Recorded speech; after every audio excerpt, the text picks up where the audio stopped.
Hello again. Welcome to another installment of You Can't Beat the Drums. I'm your host, Chris Kimball, and I want to start by saying that, as you're all aware, right now we live in a pretty tumultuous time. Our nation is divided. In fact, the world is divided, and there are arguments back and forth. Neither side seems to be listening to the other.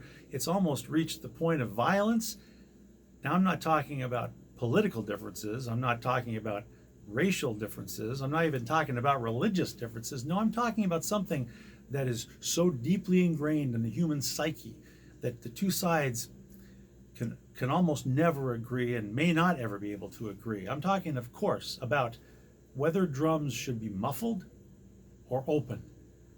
A little while ago, I did a short video and I mentioned I use those rings, Remos or studio rings, to muffle the sound a little, and I had no idea that the onslaught of comments would be so overwhelming. People loving it, hating it, arguing about it, and I thought the only way to settle this debate is to do a scientific experiment in a controlled environment. So that's what we're going to do today. I'll be using a Regal Tip 7A nylon tip drumstick, and if you know where to buy these, please let me know. Everyone seems to be out of stock. I think someone said the factory's having problems, but I'd like to buy about 20 pairs.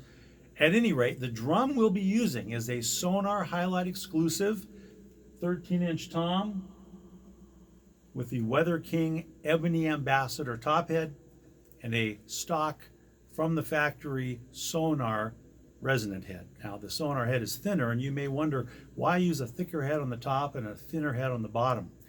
Is it because the vibration of the two heads interface in such a way that frequencies will be caused that will integrate and affect the density of the wood shell, thereby altering the timbre to a more pleasing tone?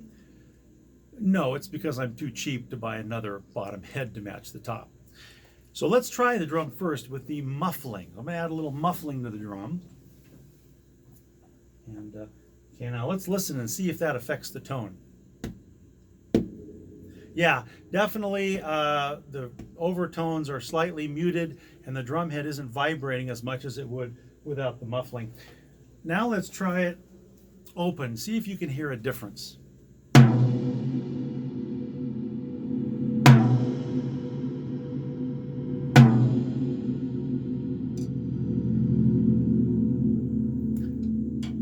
I detect a slight difference, a little bit more resonance. Yeah. Anyway, I hope this answers your questions about resonance, open, closed, muffled, unmuffled, but you be the judge, and I'll talk to you again next time.